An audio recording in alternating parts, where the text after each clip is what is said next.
Hi friends, once again welcome back to എജ്യൂട്യൂട്ടർ.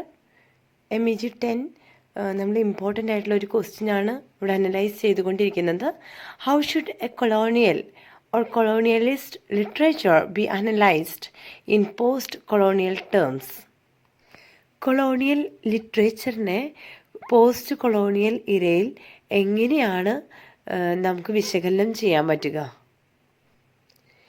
Analyzing colonial literature through a post-colonial lens means looking beyond the surface story to understand how it supported and justified colonialism. This approach helps us see how texts from the colonial era often portrayed the colonizers as civilized and the colonized as savage or inferior, a concept known as the other. കൊളോണിയാലിസം എന്ന ഒരു കൺസെപ്റ്റിനെ post colonial ഒരു ഇരയിൽ എന്ന് വെച്ച് കഴിഞ്ഞാൽ നമ്മളുടെ Britishers ഇന്ത്യയിൽ നിന്നും പോയതിന് ശേഷം എങ്ങനെയാണ് നമ്മൾ ആ ഒരു ലിറ്ററേച്ചറിനെ നോക്കി കാണുന്നത്?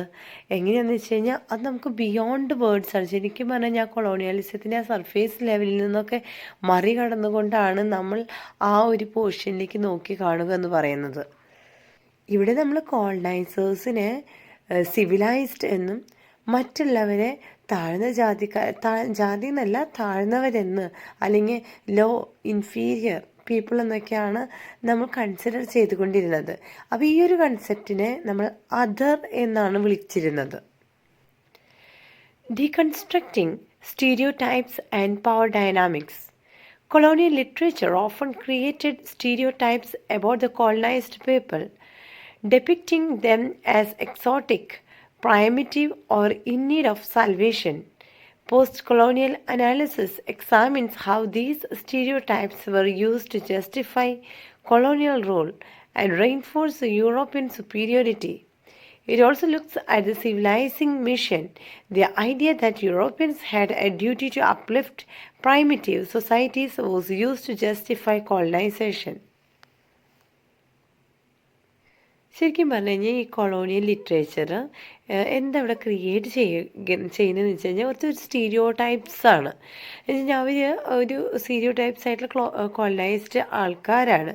അവരെ സംബന്ധിച്ചിടത്തോളം മറ്റുള്ള വിഭാഗങ്ങൾ എന്ന് വെച്ച് കഴിഞ്ഞാൽ എന്താ പറയുക, ഇന്ത്യയിലുള്ള ആൾക്കാർ അവർ നീഡ് ഫോർ സാൽവേഷൻ എന്ന് വെച്ച് കഴിഞ്ഞാൽ രക്ഷ നേടാൻ വേണ്ടിയിട്ട്, അല്ലെങ്കിൽ നമ്മളിങ്ങനെ എന്താ പറയുക, നമുക്കൊരു വഴിയുമില്ല എന്നുള്ള ഒരു സാഹചര്യത്തിൽ നിൽക്കുന്ന ജസ്റ്റ് പാവങ്ങളായിട്ടുള്ള അല്ലെങ്കിൽ എന്താ പറയുക അടിച്ചമർത്തപ്പെട്ട ഒരു വിഭാഗം ആൾക്കാരാണ് ഇന്ത്യൻസ്.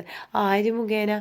കോളനൈസേഴ്സ് ഇന്ത്യയിൽ വന്നതിന് ശേഷം നമ്മൾ അവരുടെ ഒരു അടിമ പോലെ ഇങ്ങനെ ജീവിക്കേണ്ടി വരുന്ന ആൾക്കാരാണ് എന്നുള്ളതൊക്കെ നമുക്ക് പിന്നീടാണ് പോസ്റ്റ് കൊളോണിയലിസത്തിൽ നമുക്ക് മനസ്സിലാക്കാനായിട്ട് സാധിക്കുക.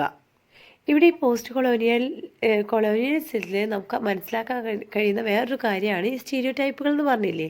ഇവരെന്താ ചെയ്യണമെന്ന് വെച്ച് കഴിഞ്ഞാൽ എങ്ങനെയെങ്കിലും യൂറോപ്യൻസിനെ ഒന്ന് വെളുപ്പിക്കാൻ നോക്കുകയാണ്.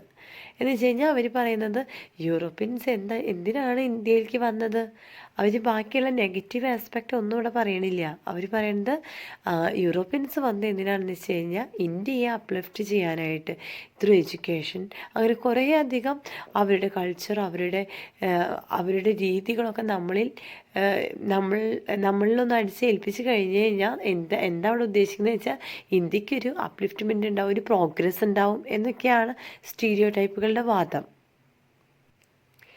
Language and narrative voice. Language played a crucial role in colonization, imposing European worldviews and displacing indigenous languages and knowledge systems.